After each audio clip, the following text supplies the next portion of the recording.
Okay, so we're back here. We're working on contaminant hydro. We're working on organics now. We are going to be focusing, and so this is stuff we did last time where we talked about the number of carbons that were inside of an organic molecule.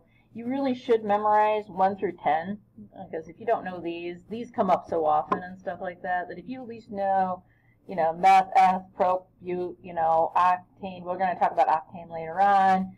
1 through 10, we're good. Okay, and then you should remember that when something ends with O-N-E, A-N-E, like methane, ethane, it means single bond, right? Okay. And then we started talking about all the different classes, functional groups, and examples, and then what they're ending with. So we're going to continue on with this. This should just be kind of going along. You guys should be getting an idea of how things are named. We ended with ketones, and then the basic structure of them, and then we talked about common names versus O-N-E, and then like acetone. This is acetone. So I actually did my fingernails, so I'll be using acetone here as soon as these chip, because I can't stand chipped nails. But I did my nails anyways, because I'm writing on the screen here, so you guys are seeing my hands for a change. So, okay, let's go with this color. Okay, so where were we at? We were on, let's see here, gotta find my notes.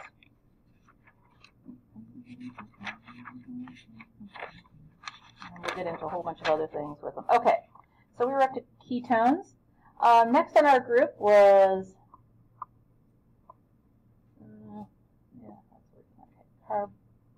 carboxylic acid. So carboxylic acid is a carbon with a double bond to an oxygen with an OH group. Okay? So we have a carbon, so 1, 2, 3, 4. It's got all those things. There's no hydrogen over here because oxygen only has 2 bonds. This oxygen will have a hydrogen. There's no hydrogen hanging off of this side here. These end in oic acid. So these end in oic acid. An example of this is CH3, CH2, CH2, C double bond O, OH. Okay? So what we do on these type of things is we go through it and we know what's going to end in oic acid, so we write oic acid. Then we find the longest carbon chain. So what's the longest carbon chain under? How many carbons is it? 4. So what is a 4? Yeah, so if we look at 4 is bute. So since this is 4 carbons, this is butanic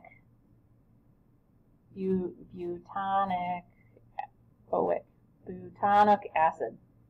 Ignore that little dot right there. So it's B-U-T-A-N-oic acid. So there's your bute for your 4 carbons. 1, 2, 3, 4. You know it's ending in this, so it ends in oic acid. So this is butanic acid. Okay. I can't write that large because then I'll use up too much paper. Okay, I'll switch to this. Okay. Esters. Esters are next. What's an ester basic thing look like? C double bond O, an O, and then C, and with 4 bonds after it. So we've got a double bonded oxygen. We've got an O, and then we got the C4s right on here. Okay. And these things end in O8. So esters end in O8. It would be nice if the word just ester was in there, but it ends in O8. And so an example here is CH3, C double bond O, O, CH2, CH3. Okay, so the functional group here is right here, right? So this is our functional group. So since this is our functional group, we know this ends in O8. So it ends in O8. So we look at this and we go, okay, what's the longest carbon chain on here?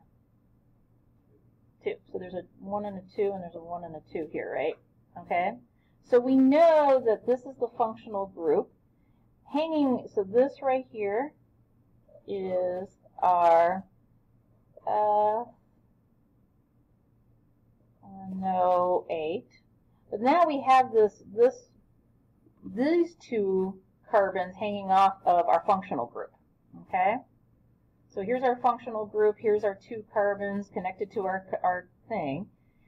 But we have these 2 carbons over here. Well, when we have 2 carbons, we call this ethyl. So this is ethyl, referring to that there's 2 carbons off of our functional group.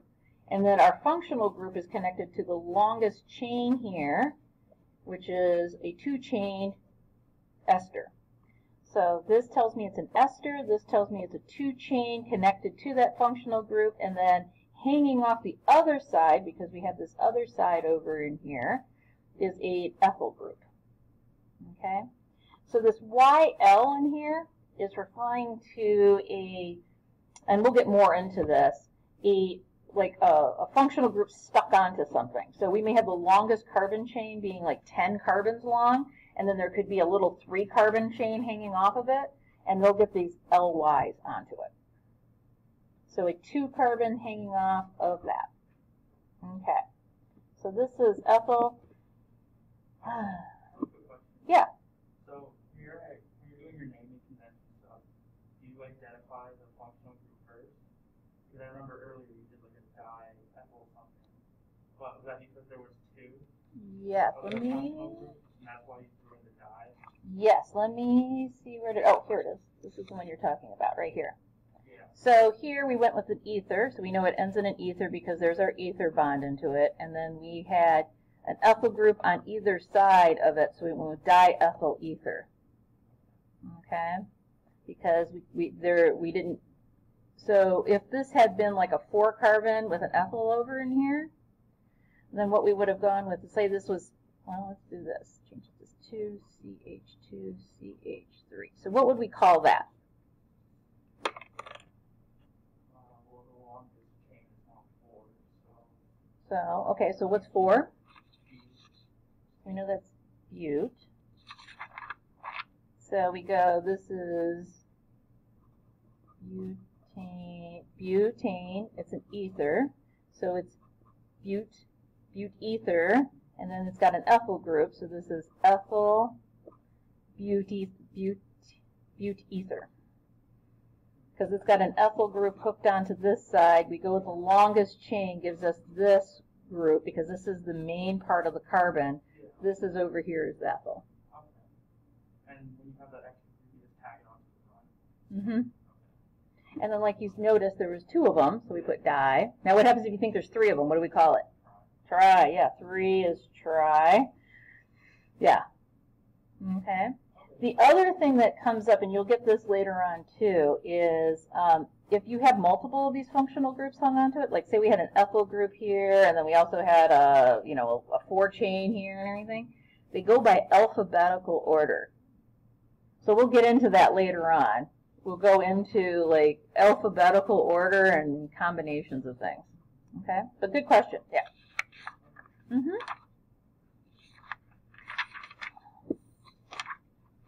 This is why I'm trying to keep this piece of paper here, and so we can refer back to them if there's a question. Okay. Next is an amine. Just as a side note, you don't need to memorize a lot of these. You do need to know alkane, alkene, some of the basic ones, alcohol. The rest of these, a lot of them you don't need to memorize. You could look them up, but you do need to know the naming convention that goes along with them, like how we're naming them, but you don't need to memorize that an amine is this. It's just you should look at the organic molecule and go, okay, there's something weird in here. There is an NH H. Oh, I noticed there's a nitrogen compound in there. Then you can go back and look at all these functional groups and then go, okay, which one matches this one here, and then do it.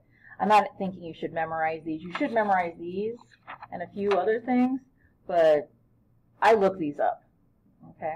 And that's one thing, if you take a class from me, you'll realize that if I know it off the top of the head, then you have to memorize it. If I don't know it off the top of my head, and I have to look it up, I'm not expecting you guys to memorize things, okay? Because that would be unfair. But if I know it, then you guys have to know it, okay? So an amine ends with amine. Isn't that very simple here? So this one is CH3, CH2, NH2. So what do you guys think that this one is called?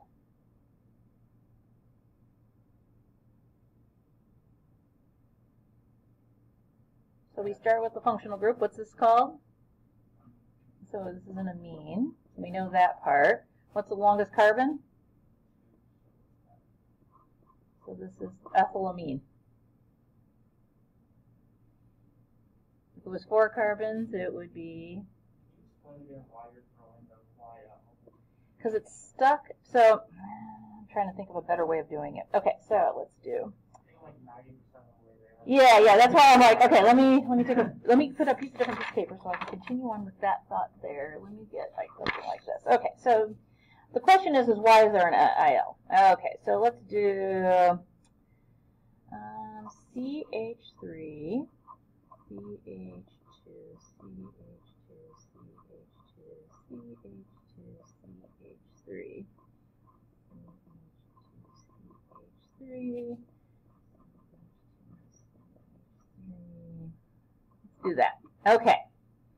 So, say we have this molecule here. Now, I could also draw this, and this is 1, 2, 3, 4, 5, 6 carbons. 1, 2, 3, 4, 5, 6. And then 1, 2, 3, 1, 2, 3. Draw a functional group there, and then another one here. Okay, so that's just another way of drawing it. Okay, so what's the longest chain of carbon here? So 1, 2, 3, 4, 5, 6. 1, 2, 3, 4, 5, 6, 7. 1, 2, 3, 4, 5, 6. So what's the longest chain of carbon? 7. 1, 2, 3, 4, 5, 6, 7. Ah, okay, so 7. So what's the functional group here? It ends with what word? Ane, because it's all single bond, right? So it's all single bonds. Okay, if it's 7 is my longest carbon, 7 is hept, so this is heptane. Okay, so if this is carbon number 1, carbon number 2, this is carbon number 3, 4, 5, 6, 7. Okay, now off of carbon number 3 here, there is this group here, and off of carbon number 4 here, we have this group here. Okay? Since this is 1 carbon, what would we call this? What's 1 carbon? So this one's a meth, and this is a 2 carbon. So this is F. Well, since they're not part of the main chain here, they get a YL. YL. Okay? So, now, the other thing is notice I numbered the carbons. Okay? So, if I just said this was methyl ethyl heptane, if I wrote the word ethyl methyl heptane, I bet you could come up with different ways of drawing that molecule, right? Because that methyl doesn't need to belong on the 3rd carbon. It could belong on the 2nd carbon. It could belong on the 6th carbon. It could belong anywhere else. So we have to say which numbered carbon these functional groups, these little side groups, stick onto. We also do them in alphabetical order, right? Because I said we do things in alphabetical order. So this compound here is 4-ethyl, 3-methyl heptane. So onto these little ethyl groups are things that are not part of the main, this is the main molecule. This is what we've been talking about. The functional group here is the main name for it. The class, so this is the class of the compound. This is the longest chain. And then this part here is what is attached onto the longest chain in the main class of the compound. Your delineation there is a comma, or is it a comma and then? So this right here, you put a comma in between these two here, and then there's that. So this should be like this. Sorry. Okay. 4-ethyl, 3-methyl heptane.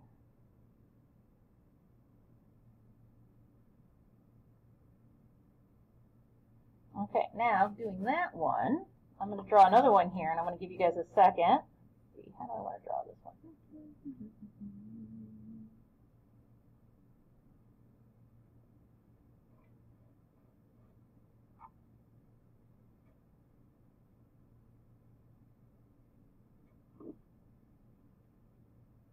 Okay, so name this molecule.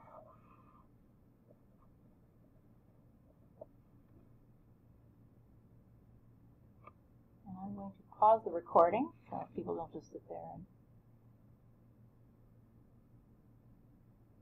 and... Okay, so what's the name of this compound here? So first of all, we start off with the class.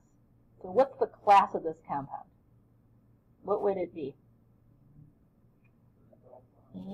E, right? Because we have the double bond. We have a double bond right there, right? What's the longest carbon chain? 1, 2, 3, 4, 5, 6. 1, 2, 3, 4. 1, 2, 3, 4, 5, 6. So 6. So 6 is hex. So this is hexene. Okay.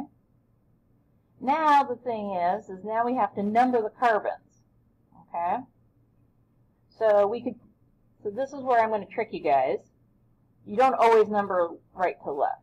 Okay, you number them based upon where the functional groups are. If all the functional groups are on this end, then yeah, you number this number 1. If the functional groups are over this way, you start naming them this. Okay, so you want to have the functional groups be closest to where this double bond is, or where there's most of the functional groups. So this would be 1, 2, 3, 4, 5, 6. Or does this 1, 2, 3, 4, 5, 6? Since these are methyl groups and this is the main functional group, we're going to put it on there. So this is 2-hexene, because we have to say where is that double bond?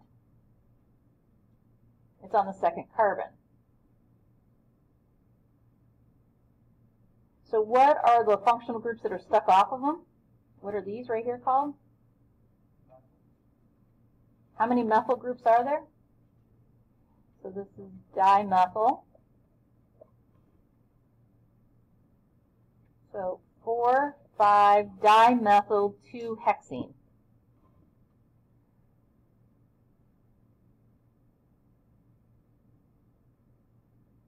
Anywhere close to what that you guys got? I had 2 methyl. Well, that's okay. Yeah, but you were getting close. You get at the idea that there was 2 methyl groups. And here I'm just giving you a shorter way of writing it. Yeah. And then the thing is that you had to say, where is this double bond? Now what? Yeah, see? So you got to say, where is things? Because it could be anywhere. Now what happens if I put 2 double bonds in here? This would be diene, saying that there's 2 double bonds within inside of the molecule. One's on 2 and one's on 4. So this would be 2, 4. 1, 2, 3, yeah. So I want to make sure I didn't overbond something. There's just no hydrogens on carbon 4. So 2, 4 hexadiene. 4, 5 dimethyl 2, 4 hexadiene.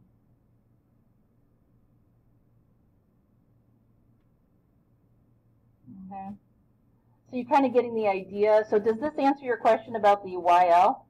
Yeah, this actually helps a lot. Now I'm more comfortable with how you're saying. Awesome. Awesome. Okay. So that was part of this. Okay, so let's get back to the basics here. Amide, so this is amine, this is amide. This one is, so these ones that begin with AM are always have nitrogen compounds into them. So this one here is CH, double bond O, and HH. This ends with amide. And then CH3, C double bond O, and H2. So this is ethanamide. Now this next compound's a little bit different. So these are halides. Okay. So if we look at the periodic table of elements, you guys should all know your periodic table of elements. Your halides are F, fluorine, chlorine, bromine, iodine. That row right there. What's AT? I don't know of a compound that has AT in it. I just know they go down to this far. I don't think that there's an organic, because then you're starting to get really big, and with the carbon, it would overwhelm it. I don't think they fixed. But these are your halides, okay? So when none of these is just stuck onto the end, so this X is just referring to one of these is in the compound, it becomes a halide, okay? There is no naming convention for these things. So there isn't like, if it's a halide, it gets halide onto it or anything like that. It doesn't have any of that.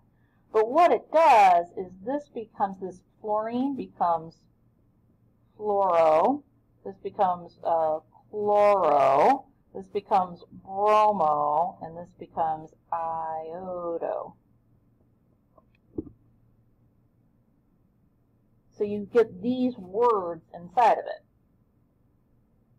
So the main compound that we're going to be talking about, we're going to spend a lot of time with this baby, is that.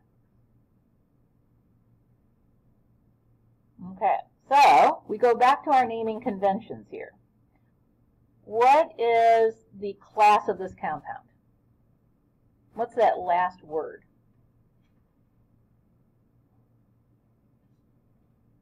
What do you guys think?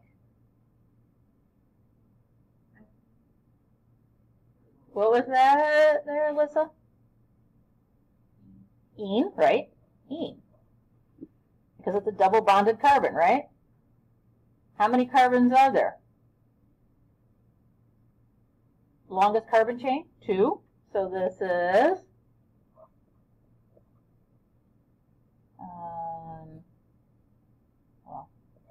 ethene.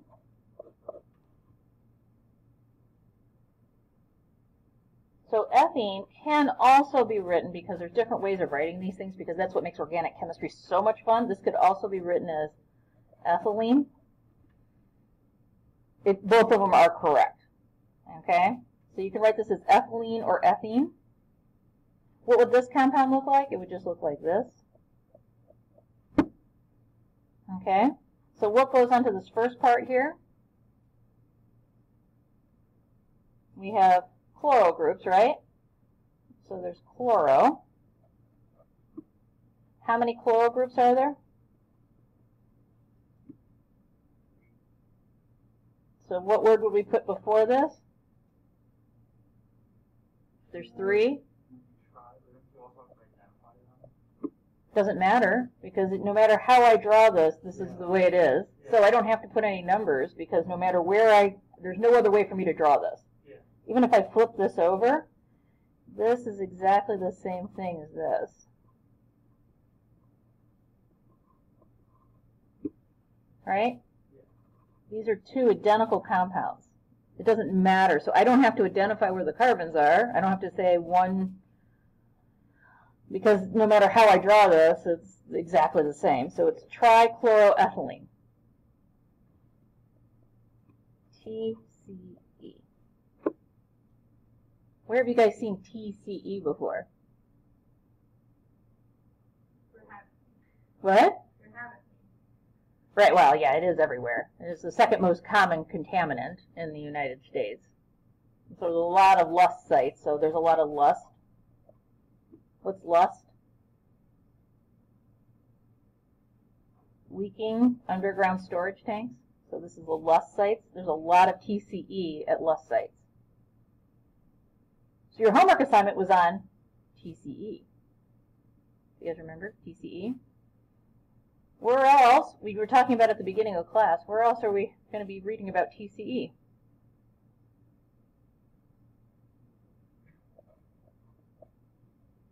Civil action. This is the main contaminant in civil action. Is trichloroethylene or trichloroethene. This is the main compound in it. Okay? Now, you did bring up a good point about like if we put different ones of these compounds on here. We're going to get to that in a little bit. We're going to get into numbering because like what happens if you have not just the same here of 3 chloro groups, but what happens if you had a fluoro group and a chloro group on there? Then we would have to get into numbering. So yeah, you would get into numbering where they are. Also with a double bond here, there's what's called cis and trans. Okay? Cis and trans. Because I could, if I wanted to, draw so let's take a step up. I'm going to take this paper. What happens if I drew this?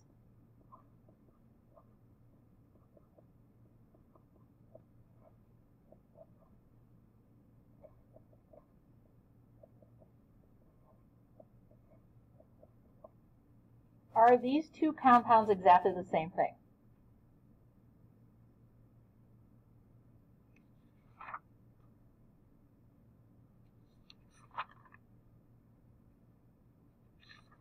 Or are they different compounds?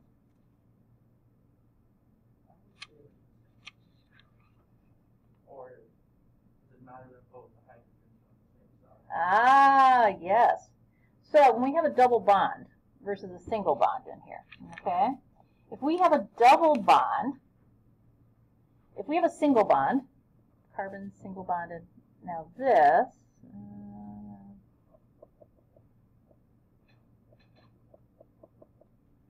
single bond right here. I'm not trying to make a double bond. I'm trying to emphasize this single bond here. I'll do this way. When I have a single bond and I hold someone's hand, I can twist every direction, right? But if I have a double bond here, if I'm holding onto somebody's hands, and I'm holding 2 hands, I'm trying to show this, and if I have 2 hands, and I try to spin, our heads stay at the same thing, right? So this bond here, these molecules can't flip around like they can in a single bond. So in a single bond, where that chloro group is, it could be on the bottom, it could be over here, it could be anywhere it wants to be because it just kind of spins around that carbon. Okay? But with a double bond or even a triple bond, you can't spin them around. So if they're on the same side versus opposite sides, they become 2 different compounds. Okay? I just want to make sure I don't do this wrong. I'm about 99% sure, but I'm like, I just want to make sure I don't do this one wrong. Yes, okay, there it is. So this right here is cis, and this one is trans.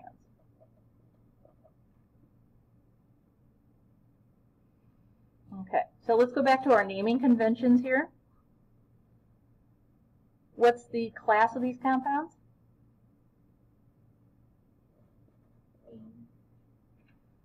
What's the longest carbon chain?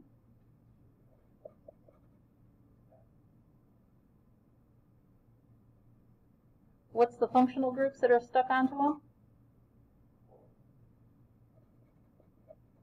How many are there stuck onto it?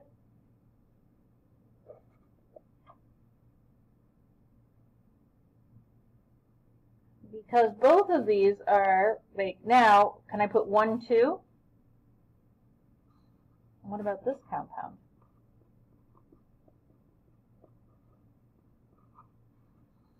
all three of these compounds are dichloroethylene, right? Now I could say 1, 2, but this one's 1, 2, and this one is 1, 2, right?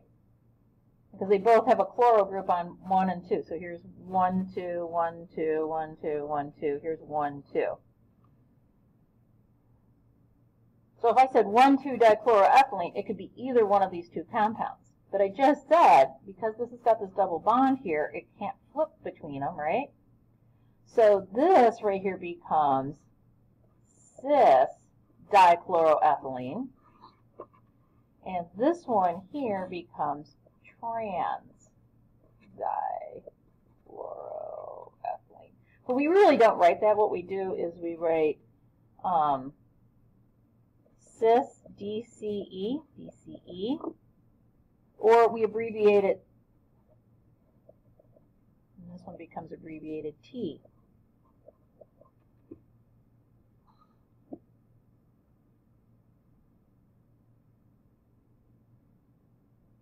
This is really important because when we start getting into attenuation of organic compounds, cis-DCE happens naturally.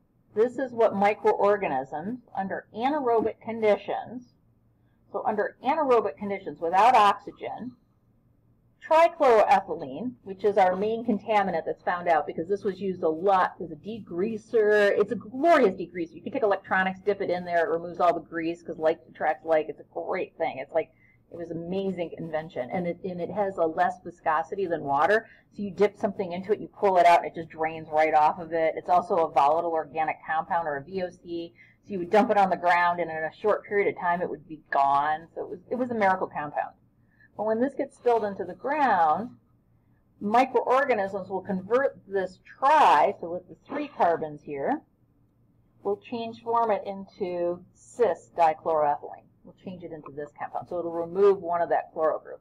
It doesn't remove this one here. It removes this one over here. And that's due to steric interferences. The enzymes that need to get onto there can't get, these things are so big, these chloro groups are so large compared to the carbon. If you guys look at the periodic table of elements, you guys can know where everything kind of falls. So it can't get in there to get this one, but it can get this one on the end. Okay, so it forms cis dichloroethylene. So when you're looking at a contaminated site and you see cis dichloroethylene in there, you know anaerobic biodegradation of this compound has occurred. Okay? If you see equal amounts of these two, because when you manufacture the compound, you manufacture equal amounts of these. Because when you do the organic chemistry, it doesn't matter where you stick those two chloro groups. It can't distinguish between them. Now you can separate them later on, but when you do the organic chemistry to make the compound, it makes equal amounts of these two compounds. So it makes just DCE. Okay? So if you're in a contaminated site and you found equal amounts of these two, then you can say, oh, somebody had spilled DCE on this site. If I find this, then I know, oh, and this is the main one, then you know biodegradation of the compound has happened. Okay? What's this compound called then?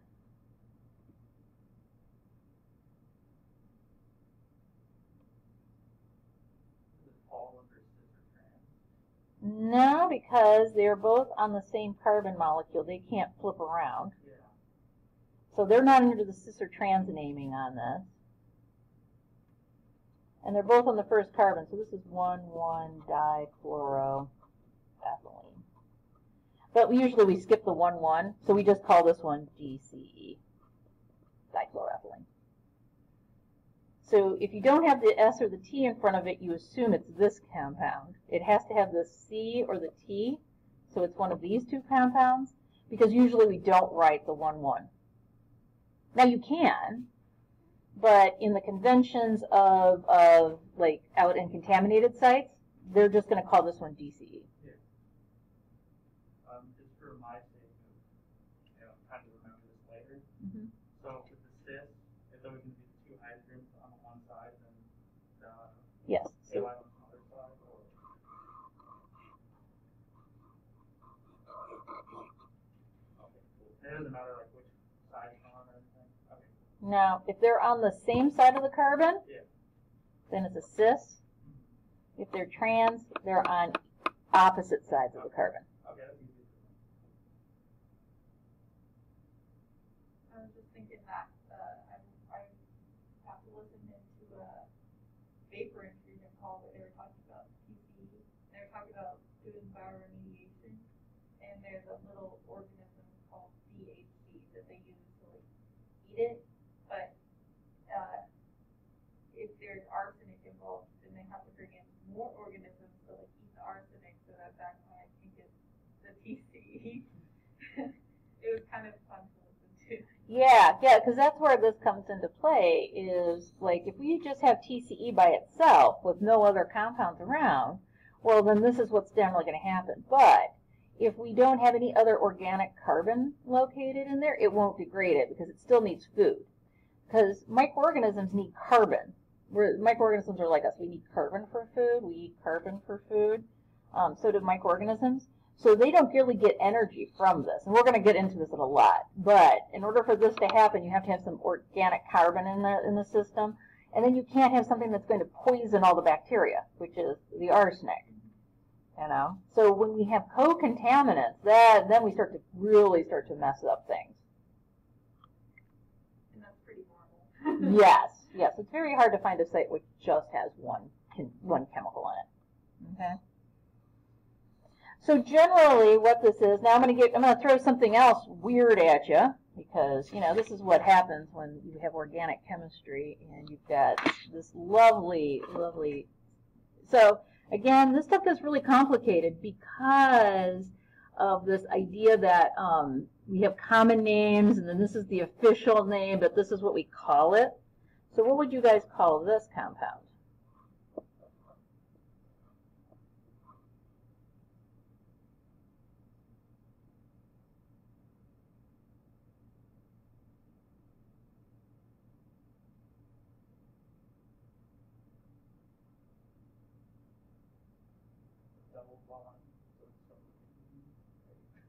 All right, so we're still in the ene. Still that ene. So we have chloro, right? How many chloral groups do we have? So what would that be? What would be 4? Di, tri. Yeah. So that one could be, so this one is called tetra.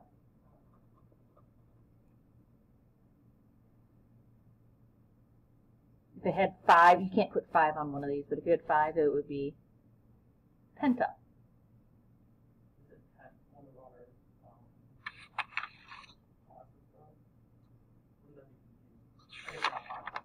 Right, because you would put an, yeah, but tetrachloroethylene. Okay? So we abbreviate this one, trichloroethylene. We abbreviate it TCE. We abbreviate the 2-1 here, DCE, right? What's the abbreviation for this one? Am I giving it away? No, but do you know it? Yeah. What is it? P. PCE. This is PCE. It stands for perchloroethylene. This per means completely saturated with the chloro groups. That means that there isn't any hydrogens. So because we can't call this one TCE and we can't call this one TCE, so this one is either perchloroethylene or tetrachloroethylene or tetrachloroethene or tetrachloroethylene. Either way is completely fine. You can call it perchloroethylene. You can call it PCE. Those are all correct. And I don't really care which one you use because they are all correct. Okay, but this is what you're going to hear in the field. So like where Alyssa's out hearing about stuff and stuff like this is what you're going to hear. You're going to have PCE. Okay?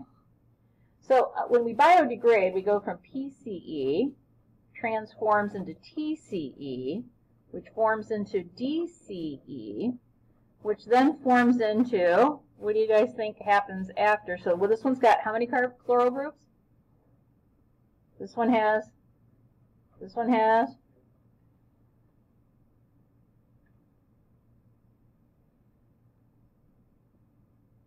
So this could make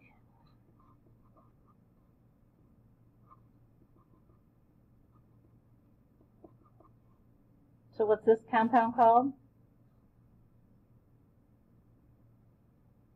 Ends in ene, so this is ethene. It's got one, so it's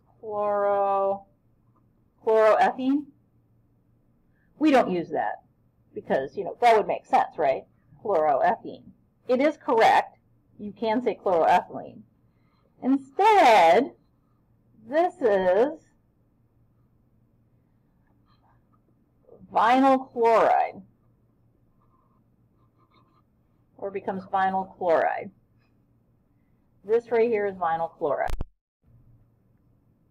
Okay. My disk is full, so I'm going to try to talk for just a few more minutes, and then I'm going to have to stop in order to delete some things and then save these things, and so we're going to have to stop because I'm having technical issues over here. But this is vinyl chloride. So a lot of these compounds were named before we had the IUPAC convention. So this right here is a vinyl chloride. So vinyl chloride. Where do you hear of vinyl chloride? Where have you guys ever